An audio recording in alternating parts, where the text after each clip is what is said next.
小朋友嘅成長咧，我覺得係佢發現到自己嗰個嘅價值同埋潛能，同埋揾到咧佢嗰個嘅生命嗰個嘅目標啊。咁其實佢係會不斷咁自我咧可持續發展同埋自我突破嘅。咁我覺得呢個係成長嗰個喜悅。透過呢一個計劃，由1年成為一個起點，2年、3年，去見證佢嗰個夢想計劃去實踐咧，佢可以同佢同學、同老師一齊啦，係去解決問題啦。咁同埋有一啲嘅創新嘅意念咧，咁然後咧透過佢嘅實踐咧，係去呈現出嚟嘅，係突破咗以往佢舊有嘅自己啊。咁喺個過程入邊建立咗個自信，我覺得呢一個咧係好寶貴嘅成長經歷嚟嘅。佢哋而家係自己就住佢自己個夢想，佢哋嘅即係嗰個同環保個主題有關，佢哋自己揾資料去做呢啲嘅拋康。喺呢個過程裏邊，班小朋友係自己由零開始，冚一路傾啦，跟住就拎到一個最終佢哋個目標啊，然之後想點做啊。咁其實喺個過程裏邊，同學仔有佢哋嘅成長，我哋有我哋嘅成長。同埋個成長係要學識放手咯，即係佢哋做主導，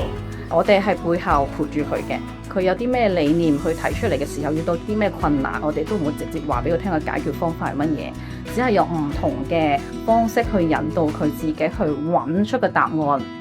啲小朋友啦，佢哋去接觸啲水母啊，即係令到佢哋對咧生物多樣性咧有咗一個咧可持續發展嘅一個探究咯。最開心嘅嘢就係上堂一齊用泥膠整我哋想像中嘅海洋啦，就可以自己喺隔離加啲畫啊，整啲海洋生物啊，同埋佈置一啲保護區啊、圍欄嗰啲咯。我哋希望有機會可以去香港各地嘅海灘去進行化驗，去睇下香港嘅水質嘅污染程度有幾多。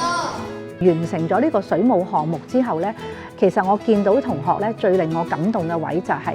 佢哋會去濕地公園啦，自己自發咁，同埋會嚟圖書館咧，係去對一啲海洋生物咧就更加了解啦。魚菜共生係可以自給自足嘅，可以養魚，可以讓我哋嚟觀賞啦，可以種啲菜俾自己食。計劃裏面佢嘅參與性會再大啲啊，因為最後嘅決定權其實喺佢哋度啊嘛。老師喺裏面嘅角色其實係倡導者嚟㗎嘛，係協調之間亦都係幫緊佢哋成長啊。透過呢個成長基地啊，佢哋都可以了解一下，即係你作為一個 CEO 啦，你其實你要去兼顧點樣去用錢，點樣去寫 proposal， 點樣去做 pitching， 或者可能出去探訪或者去參觀，呢啲都係一啲體驗式嘅學習，對學生嚟講其實係好多元化嘅。